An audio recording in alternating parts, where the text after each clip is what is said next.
오늘 우리가 함께 보실 말씀은 사도행전 9장 43절로 10장 8절 말씀입니다. 우리가 한 목소리로 같이 읽도록 하겠습니다. 시작. 베드로가 요파에 여러 날 있어 시몬이라 하는 피장의 집에 유하니라. 가이사라에 고넬료라 하는 사람이 있으니 이달리아데라 하는 군대의 백부장이라. 그가 경건하여 온 집으로 더불어 하나님을 경외하며 백성을 많이 구제하고 하나님께 항상 기도하더니 하루는 제9시쯤 되어 환상 중에 밝히 보매 하나님의 사자가 들어와 가로되 고넬료야 하니 고넬료가 주목하여 보고 두려워 가로되 주여 무슨 일이니까. 천사가 가로되 내 기도와 구제가 하나님 앞에 상달하여 기억하신 바 되었으니 내가 지금 사람들을 요파에 보내어 베드로라는 시몬을 청하라. 저는 피장 시몬의 집에 우거하니 그 집은 해변에 있느니라 하더라.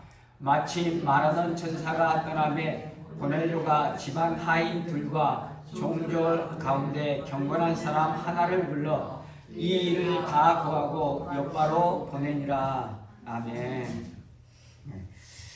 얼마 전에 서울 성모병원의 정신건강의학과에 있는 최정모 교수가 나온 새롭게 하소서라는 프로그램을 보았습니다. 한국이 자살률이 높습니다. 한국은 특별히 잘 살아보제라는 슬로건을 내걸고 열심히 사는 민족 중에 하나가 바로 대한민국 사람입니다. 그러나 잘 사는 것을 잘 살지 못하고 자신 스스로 생을 마감하는 자살률이 가장 높은 것입니다. 교수님이 하시는 말씀이 누구도 죽고 싶어하는 사람은 없다는 것입니다. 그러나 그들이 자살을 선택하는 이유는 사는 것이 너무나 힘들고 고통스럽기 때문이라고 이야기합니다. 그러면 어떻게 하면 잘 살 수 있을 것인가? 잘 사는 것은 우리가 부자로 사는 것을 잘 산다라고 착각하고 있는데, 잘 사는 것은 웰빙, 잘 존재하는 것이 바로 잘 사는 것입니다. 그러면 어떻게 하면 잘 존재할 수 있을 것인가? 그런데 지금 시대는 우리가 잘 존재할 수 없을 정도로 암울한 시대, 어두운 시대라고 이야기합니다. 이 암울하고 어두운 시대에 우리가 어떻게 잘 존재하고 잘 살 수 있을 것인가? 그래서 이 교수님이 제안한 것 중에 하나는 빛을 찾아야 된다는 것입니다. 어두움은 빛이 오면 그 어두움이 사라지기 때문에 빛을 찾으면 어두움 가운데서 우리가 밝은 빛 가운데, 그래서 웰빙을 할 수 있다는 것입니다. 그러면 어떻게 빛을 찾을 수 있을 것인가? 라고 하면서 7가지의 어떤 자신의 어떤 책을 소개하면서 프리즘을 이야기했는데, 그 중에 첫 번째가 긍정의 생각이었습니다. 우리가 말하는 긍정은 부정적인 것에 반대되는 개념으로 긍정이라고 생각하는데, 긍정의 사전적인 의미는 그것이 그대로 되어진 것을 인정하고 받아들인다는 것입니다. 바꿔 말하면 수용한다는 의미가 긍정이라는 것입니다. 그래서 긍정을 하면, 수용을 하게 되면, 자신에게 삶에 일어나는 것들을 수용을 하게 되면 그 다음부터 그것을 변화시킬 수 있는 방향으로 나아갈 수 있다고 교수님은 말했습니다. 그래서 교수님께서 그렇게 말씀하셔서 왜 수용하는 것이 중요할 것인가를 생각해 보았습니다. 수용하는 것이 중요한 이유 중에 하나는 우리가 가진 에너지는 동일합니다. 내가 가진 에너지, 우리가 가진 에너지가 동일한 게 아니라 내가 가진 에너지는 동일하고 우리 각자가 가진 에너지는 동일합니다. 그러면 그 에너지를 어디에다 쓰느냐에 따라서 우리의 삶이 어떻게 사라질 것인가에 대해서 변화가 일어날 수 있다는 것입니다. 그러나 수용을 하는 사람은, 수용을 한다는 것은 그것에 다른데 에너지를 쓰지 않고 수용한 다음에 내 삶을 보고 내 삶을 변화시키는 데 우리의 에너지를 사용할 수 있다는 것입니다. 그러나 우리에게 일어난 일들을 받아들이지 못하고 수용하지 못하는 사람들은 불평하고 불만하고 원망하는데 그 에너지를 사용한다는 것입니다. 바꾸어 말하면 그것의 에너지를 사용함으로 인해서 그 상황 가운데서 그 상황을 헤쳐나가고 변화시키는데 쓸 에너지가 없어진다는 것입니다. 어떤 문제가 닥쳤을 때 그것에 따라서 우리는 그렇게 이야기합니다. 왜 나에게 이러한 일이 생겼는가를 고민합니다. 그 일이 왜 생겼는가에 대해서 고민하면서 우리의 에너지를 사용한다는 것입니다. 그러나 그렇게 사용된 에너지는 아무런 의미가 없다는 것입니다. 왜냐하면 우리가 고민해봤지만 우리에게 어떠한 일어난 일들을 우리가 고민한다고 해서 왜 일어났는지 알 수 있는 경우는 극히 드물다는 것입니다. 대부분의 경우는 먼 훗날 시간이 많이 흐른 다음에야 그것들을 깨달아 알 수 있다는 것입니다. 그래서 우리는 우리의 에너지를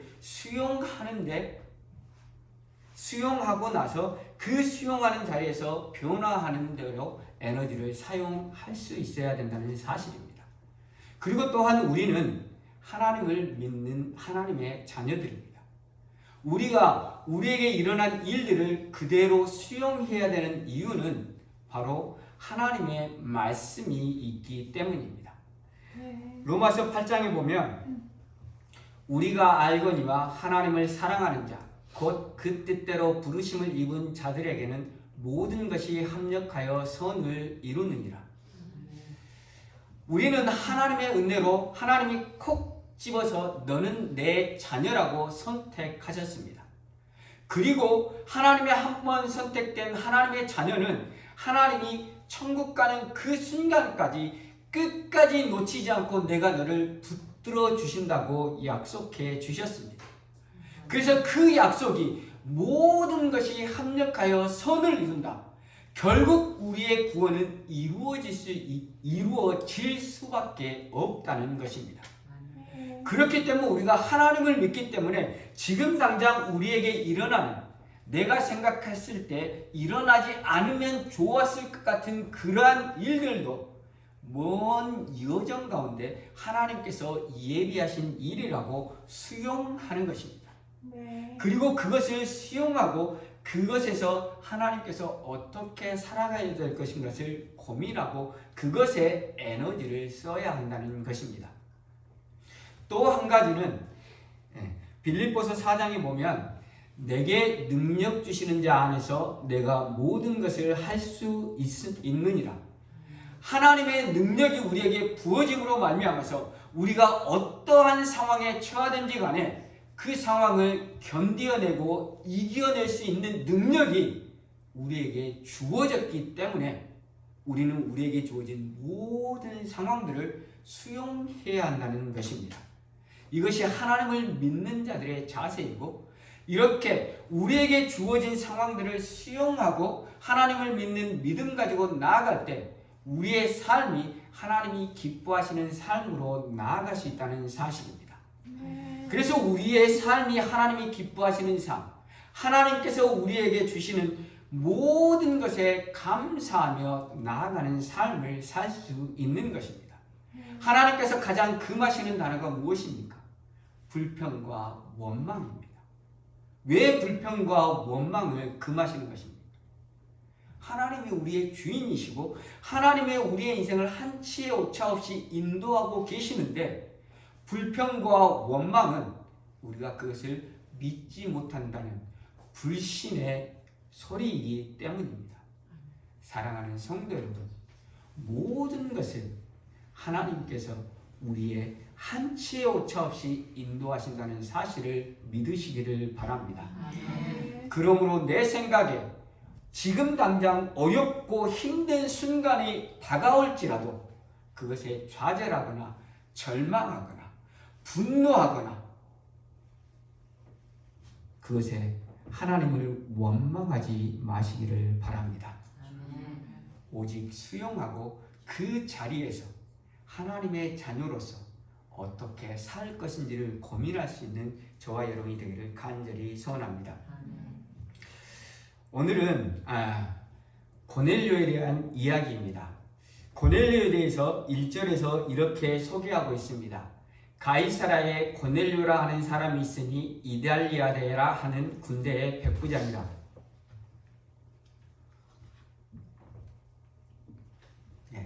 가이사라는 예루살렘에서 북서쪽으로 약 100km 떨어진 도시입니다. 이 도시는 헤롯 대왕이 주전 25년부터 10년여에 걸쳐서 지은 신설된 도시입니다. 그리고 자신을 유대 총독으로 삼은 가이사의 이름을 따서 가이사랴라고 명명했습니다.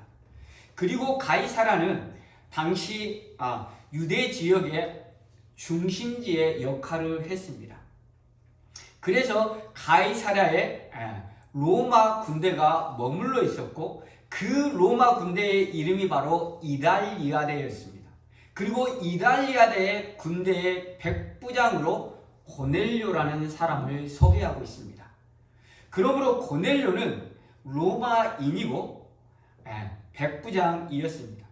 그러니까 1절에서 이야기하는 바는 고넬료는 분명하게 이방인이었다라고 소개하고 있습니다. 그러면 2절에 대한 고넬료의 소개는 전혀 다른 개념으로 소개하고 있습니다.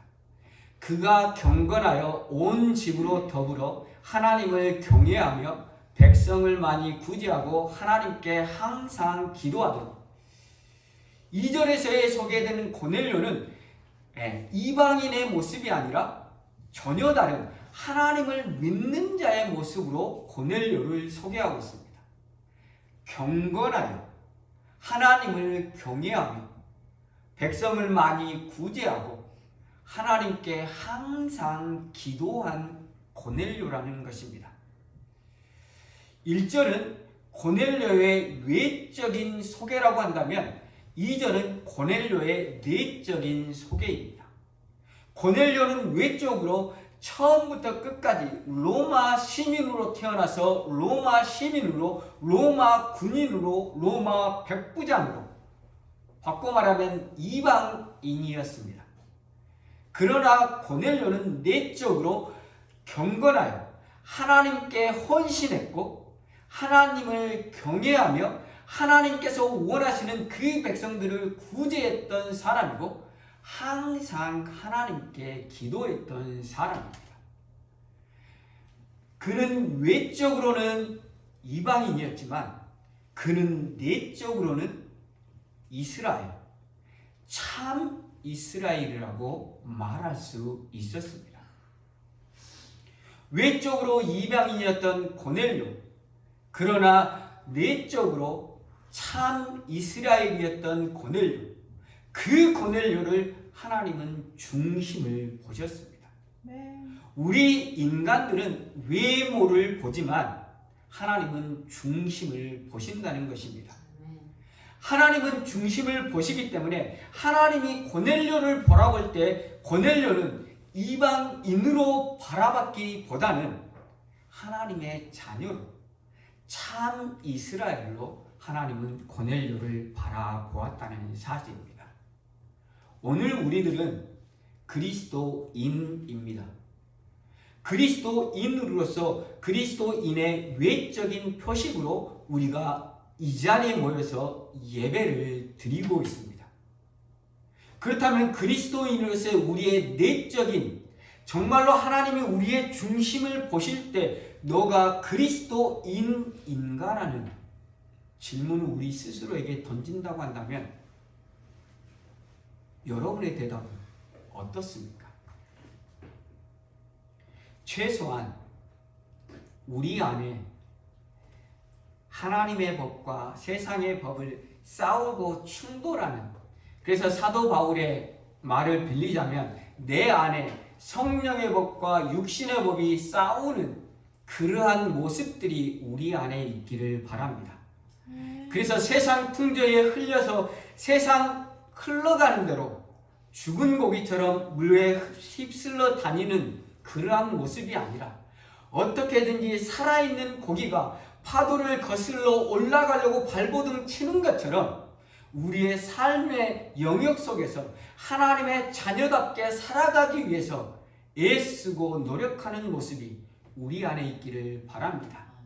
이것이 바로 하나님이 원하시는 그리스도인의 내적인 표식이라는 사실입니다. 때로는 연약해서 넘어질 수도 있습니다.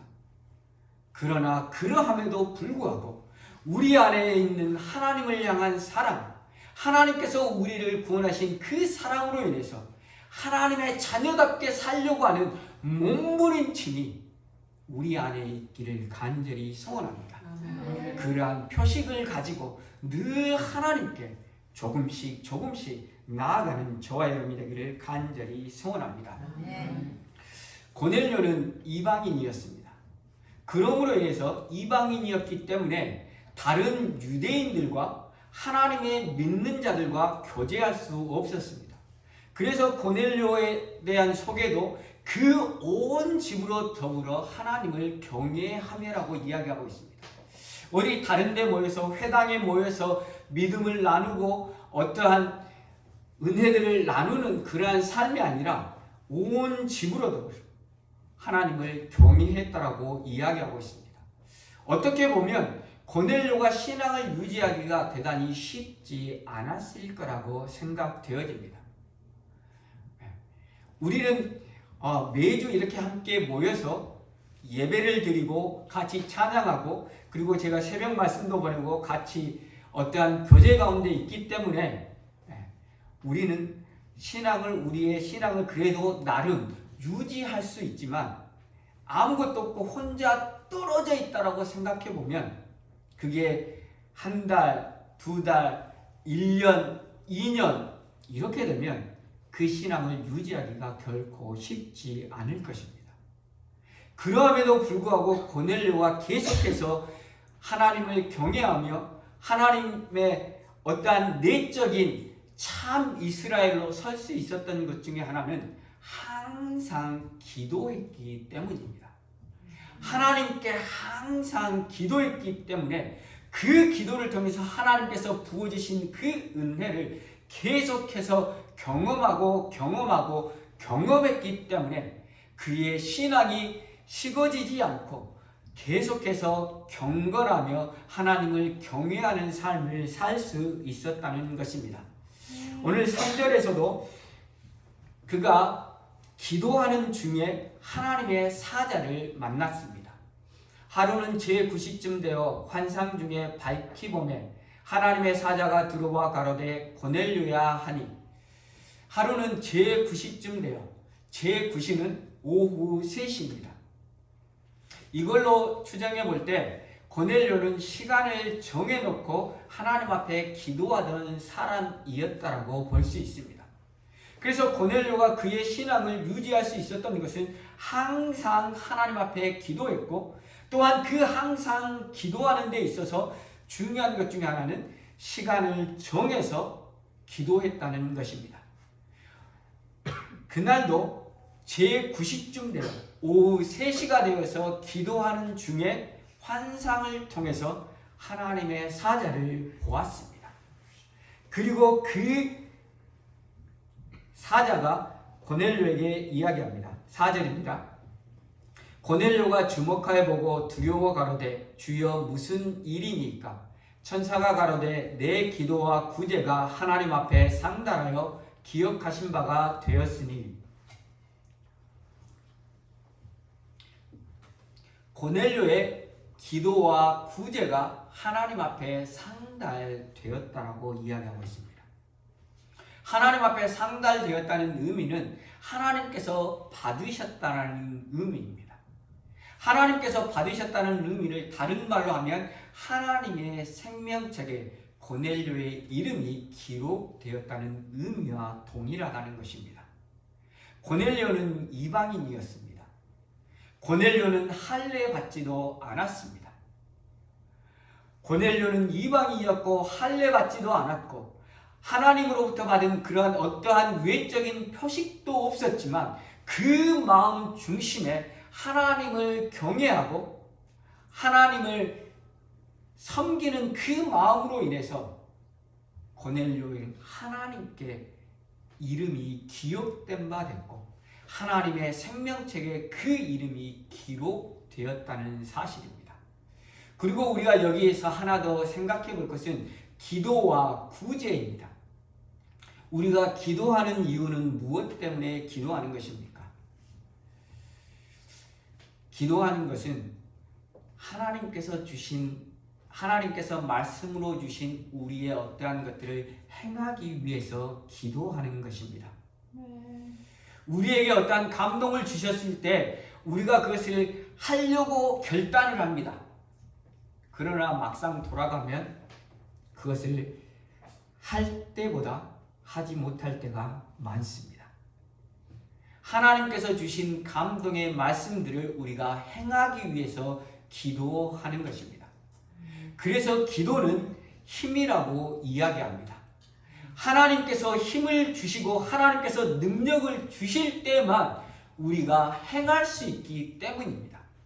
그래서 하나님께서 말씀을 통해서 감동을 주셔서 내가 이것을 해야겠다고 결심을 할 때 우리는 같이 기도해야 하는 것입니다. 왜냐하면 그것을 행할 수 있는 힘을 하나님께서 주시기 때문입니다. 고넬료도 마찬가지입니다. 고넬료가 많은 백성들의 구제할 수 있었던 것은 그가 항상 기도했기 때문이고 그 기도를 통해서 고넬료가 많은 백성들을 구제하고 하나님의 백성다운 모습으로 살아갈 때 하나님께서 고넬료를 기억하시고 하나님께서 고넬료를 그의 생명책에 이름을 올리셨다는 것입니다. 그리고 고넬료에게 하나님께서 명령하십니다. 고넬료에게 명령하신 명령은 그것입니다. 욥바에 가서 시몬이라고 하는 베드로를 청하라는 요청이었습니다. 밑도 끝도 없습니다.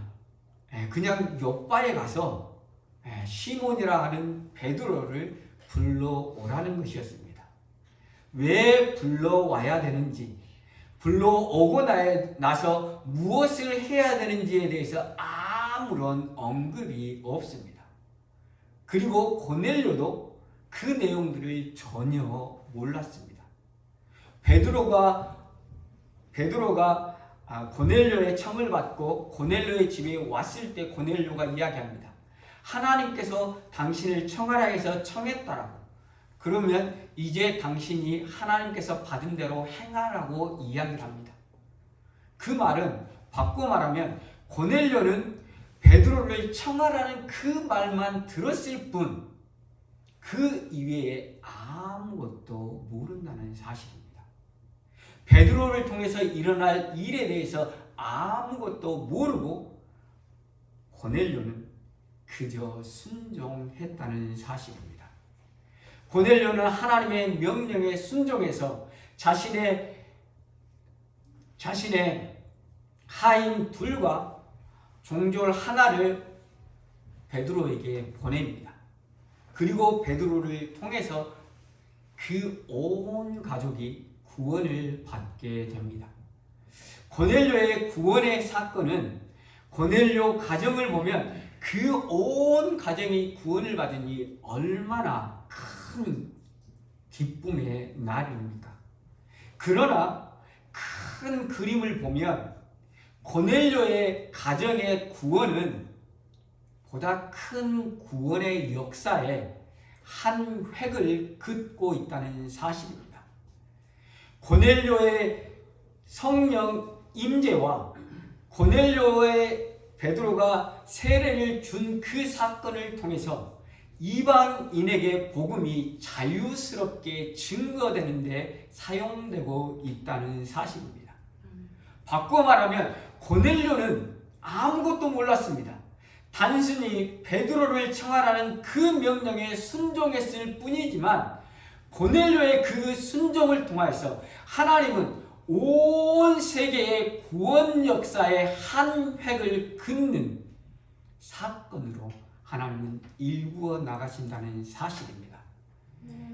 사무엘상 1장에 보면 아이를 낳지 못해서 하나님 앞에 그 심정을 토로하는 여인의 기도가 나옵니다. 우리가 잘 알듯이 한나의 기도입니다.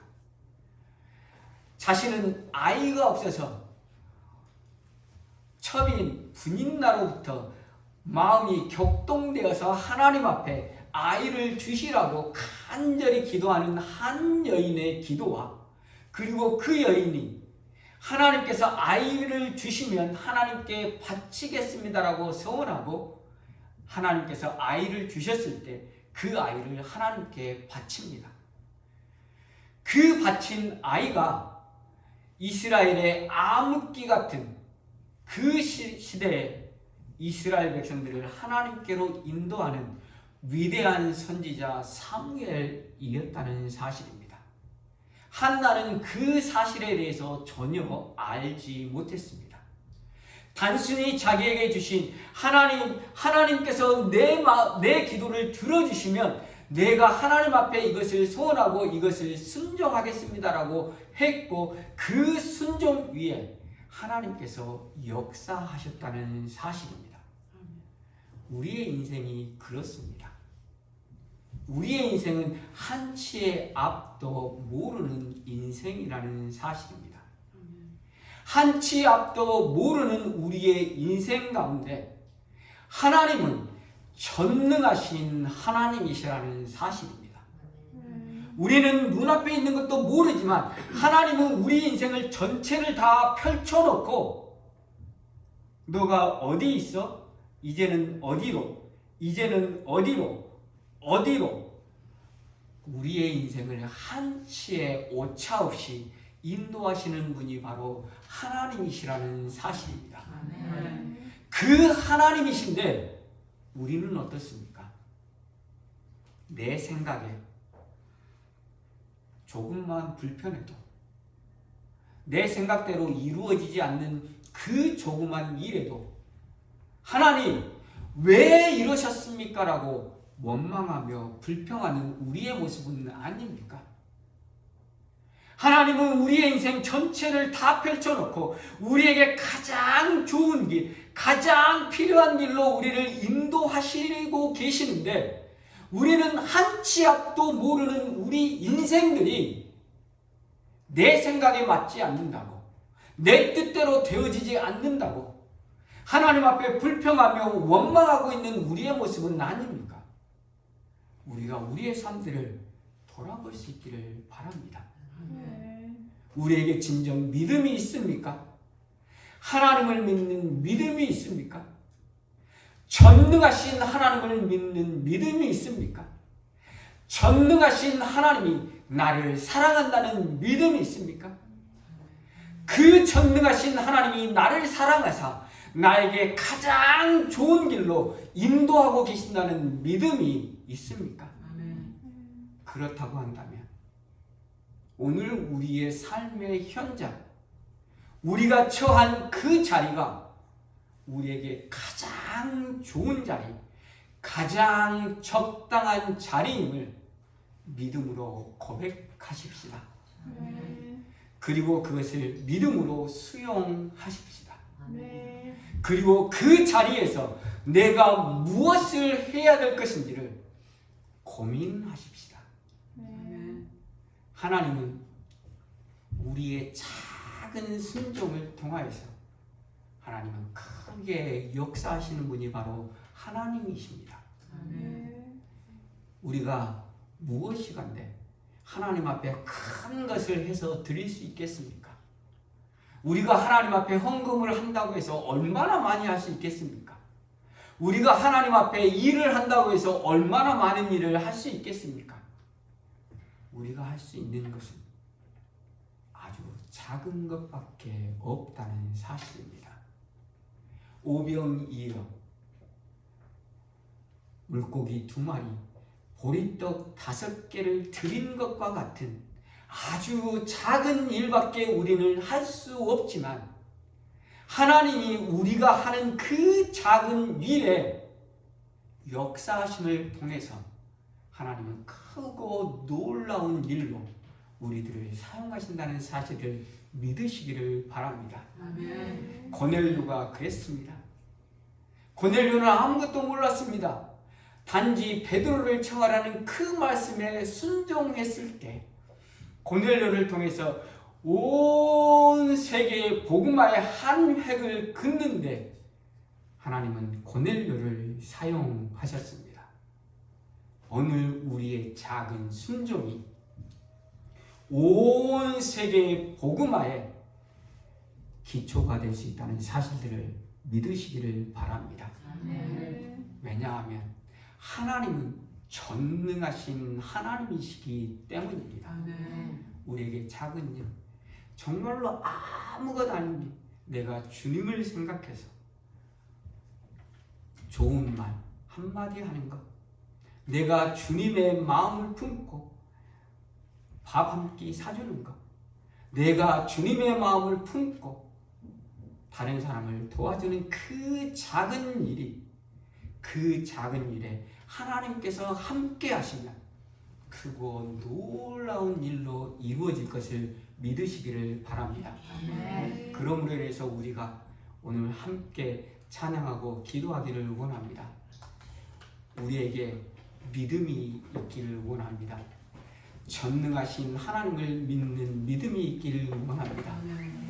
전능하신 하나님이 나를 사랑하신다는 믿음이 있기를 원합니다. 그 하나님이 내 인생을 한치의 오차 없이 인도하신다는 믿음이 있기를 원합니다. 그 믿음 가지고 우리의 삶의 현장에서 작은 것에 순종하며 나아갈 수 있기를 바랍니다. 그 작은 것을 순종할 때, 그 작은 것을 통해서 크고 놀라운 일을 이루실 주님이심을 고백하며 나아가는 저와 여러분이 되기를 간절히 소원합니다. 이 시간 말씀을 생각하며 기도한 시간 갖도록 하겠습니다. 우리에게 믿음이 있습니까? 전능하신 하나님을 믿는 믿음이 있습니까? 그 하나님이 우리를 사랑하신다는 믿음이 있습니까? 우리를 사랑하심으로 우리의 인생을 한치의 오차 없이 인도하신다는 믿음이 있습니까? 그 믿음 가지고 이제는 우리의 삶의 현실을 수용하며 우리의 주어진 삶의 현실 가운데 작은 것에 순종하며 하나님께 영광 돌리는 삶을 살기를 원합니다라고 시간 나같이 주여 외치며 기도하며 나가는 말씀입니다. 주여 하나님 아버지 감사합니다. 하나님 전능하신 하나님이 나의 아버지 되시니 너무도 감사합니다. 전능하신 하나님이 나를 사랑하시니 너무도 감사합니다. 전능하신 하나님이 나의 인생을 한치 오차 없이 인도해 주신다고 약속해 주시니 감사합니다. 아버지 하나님 그러함에도 불구하고 믿음이 없는 자처럼 아버지 하나님 불평하며 원망하며 나아갔던 우리의 모습은 아닙니까? 한치 앞도 내다볼 수 없는 우리의 인생들이 내 뜻대로 되어지지 않는다고 아버지 하나님 불평하며 원망했던 우리의 모습은 아닙니까?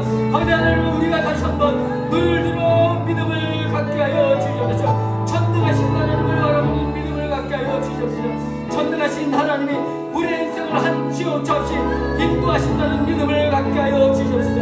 그리고 그 믿음 가운데 아버지 우리의 삶의 현장 가운데서 작은 것에 순종하며 나아가는 우리 모두가 될 수 있도록 은혜를 베풀어 주시옵소서. 작은 것에 순종할 때 하나님께서 그 작은 것을 통해서 크고 놀라운 것들이 이루실 하나님이심을 우리가 바라보게 하여 주시옵소서. 하나님 아버지 감사합니다. 전능하신 하나님이 우리의 아버지 되신 하나님이심을 감사합니다. 우리의 인생을 한치 오차 없이 인도해 주심을 감사합니다. 그러함에도 불구하고 아버지 하나님 한치 앞도 모르는 인생들이 내 뜻대로 되어지지 않는다고 불평하며 원망하며 하나님을 아버지 하나님 원망했던 우리의 모습은 아닙니까? 아버지 하나님 다시금 우리에게 믿음을 주시옵소서. 전능하신 하나님을 믿는 믿음을 주시옵소서. 전능하신 하나님이 우리를 사랑하신다는 믿음을 주시옵소서. 전능하신 하나님이 우리의 인생을 한치 오차 없이 인도하신다는 믿음을 주시옵소서. 그 믿음 가지고 우리의 삶의 어떠한 현장 가운데서도 그것들을 수용하며 그 삶의 현장 가운데서 작은 것에 순종하며 하나님의 말씀대로 나아가는 우리들이 될 수 있도록 은혜를 베풀어 주시옵소서. 그러한 우리들의 삶을 통해서 하나님께서 크고 놀라운 일들을 이루실 것을 우리는 믿습니다. 아버지 하나님, 고넬료는 아무것도 모르고 그저 베드로를 청했을 뿐이지만 고넬료를 통하여서 세계에 하나님의 복음이 증거되는 데 사용되었음을 우리가 보았습니다.